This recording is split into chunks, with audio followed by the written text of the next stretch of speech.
আজকে আমরা যে ব্যক্তির জানাজায় এখানে উপস্থিত হয়েছে, আপনারা ইতিমধ্যে তার সম্পর্কে জেনেছেন এবং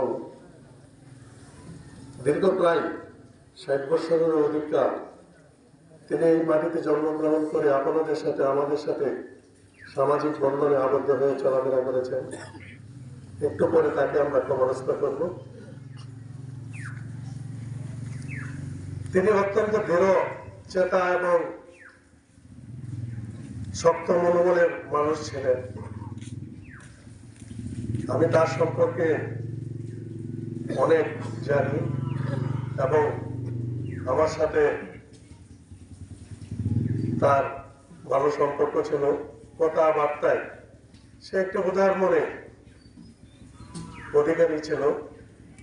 যে কথাটি রাসেল বলে গেছেন, সত্যি নিজেদের মধ্যে ঝগড়া ফেসাদ আত্মকলহ সেটা নিজের ভাইদের মধ্যেও হয়ে থাকে, প্রতিবেশীর সাথে হয়ে থাকে, সেটা জমি জমা নিয়ে সত্য জিনিস নিয়ে সত্যের মামলাও হয়ে থাকে।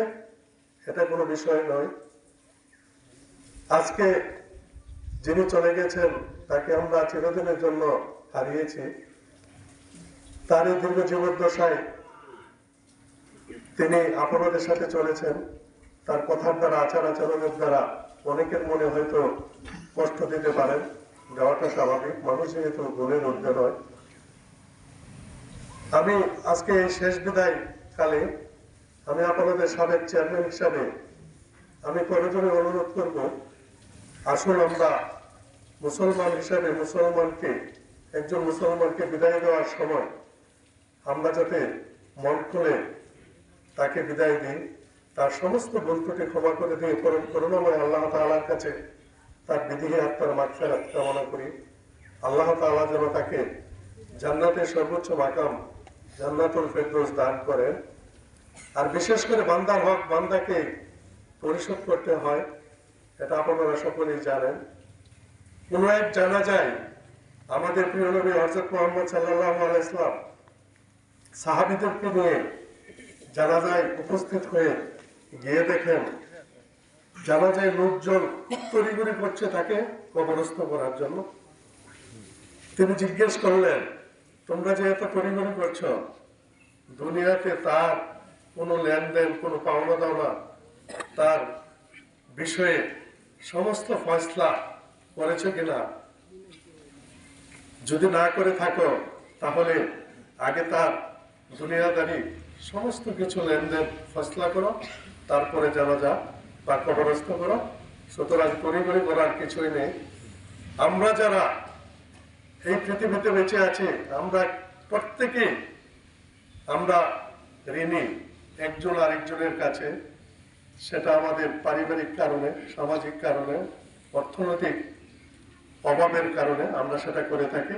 অনেকের মনে থাকে, অনেকের থাকে না, এবং অনেকেই দাবি ছাড়েন, অনেকেই ছাড়েন না। আমার অনুরোধ থাকবে যে যদি ছোটখাটো কোনো লেনদেন করে থাকে, আপনারা যদি পান, ক্ষমার যোগ্য হলে ক্ষমা করে দেবেন। অন্যথায় সামাজিকভাবে সমাজের কিছু দায়িত্ব রয়েছে, সেটা হলো যে আপনারা একজন মুসলমান আরেকজন মুসলমানকে ঋণ মুক্ত করাটা আপনার উপর সামাজিক দায়িত্ব। সেই দায়িত্ব থেকে আমি বলতে চাই যে আসুন আমরা একটি সুন্দর সমাজ ব্যবস্থা করতে হলে আমাদেরকে এই সকল কাজগুলি করতে হবে। এই পৃথিবীতে ধন সম্পদ থাকবে না, একদিন সকলেই চলে যাবে, আমরাও চলে যাব, আমরাও এই পৃথিবীতে থাকবো না। তাই আমার অনুরোধ থাকবে যে আসুন আমরা সকলে মিলে একটি সুন্দর সুশৃঙ্খল একটি আদর্শ সমাজ ব্যবস্থা গড়ে তুলি। আমাদের মধ্যে নিজেদের মধ্যে আত্মকলহ, দাঙ্গা হাঙ্গামা এবং রাজনৈতিক হিংসা প্রতিহিংসা আমরা সকলেই ভুলে গিয়ে আসুন মিলেমিশে কাঁধে কাঁধ মিলিয়ে একটি সুন্দর রাজ্য ইউনিয়ন করি এবং একটি সুন্দর সমাজ ব্যবস্থা এই উড়াহাটি গ্রামে গড়ে তুলি।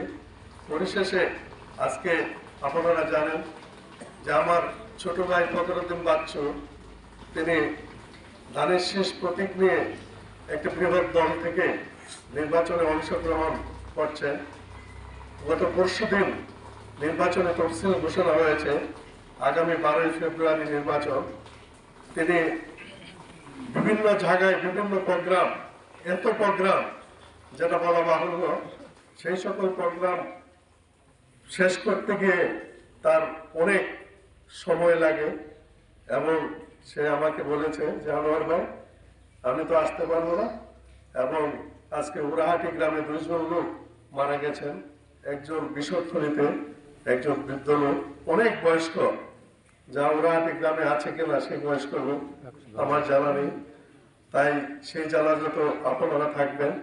এবং আজকে এই শাহীনের জন্য উনি দোয়া চেয়েছেন এবং সমবেদনা প্রকাশ করেছেন ওনার পরিবারের প্রতি, এবং উনিও আপনাদের কাছে দোয়া চেয়েছেন আগামী দিনে ওনার প্রতি দোয়া চেয়ে, এবং উনি আপনাদের কাছে দোয়া চেয়েছেন, দোয়া করবেন এবং তার প্রতি লক্ষ্য রাখবেন, সে যাতে আপনাদের গর্বিত সন্তান হিসাবে এই ভালুকার মাটিতে, রাজুয়ের মাটিতে সে যাতে একটি সুন্দর পরিবেশ এবং উন্নয়নমূলক কাজ করে আমাদেরকে একটি সুখী ও সমৃদ্ধশালী ইউনিয়ন, সুখী ও সমৃদ্ধশালী ভালুকা উপহার দিয়ে যেতে পারে, সেই আশাবাদ ব্যক্ত করে এবং শাহীনের প্রতি আবারও সকলের কাছে দোয়া চেয়ে আমি আমার বক্তব্য শেষ করছি।